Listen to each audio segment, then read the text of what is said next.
அப்ப மோதிரம்தான் காணாமல் போய்விட்டது போதும் என்று நானா ஊகம் பண்ணிக்கிறேன். காலையிலிருந்து நான் உங்களை அனுசரித்துக் கொண்டிருந்தேன். எப்படி போயிருக்கும் என்று சிந்தித்தேன்.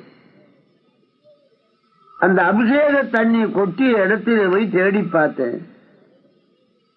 பழைய மலர்களும் அர்ச்சனை செய்த புஷ்பங்களும் குவிந்திருந்தன. சிறிது நேரம் தேடிய உடனே மோதிரம் கிடைச்சது. அதை தங்கள் பால் கொண்டு வந்து சேர்த்தேன்.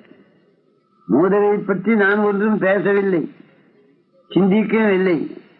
குறிப்பறிந்து அவரா தேடி அதை கண்டுபிடிச்சு கொண்டாந்து அவருடைய அறிவு நுட்பம், அவருடைய தொண்டு மனப்பான்மை மறக்க முடியாத ஒன்று. இப்படியான செய்திகளை நிச்சயமா நான் மறக்க முடியாது.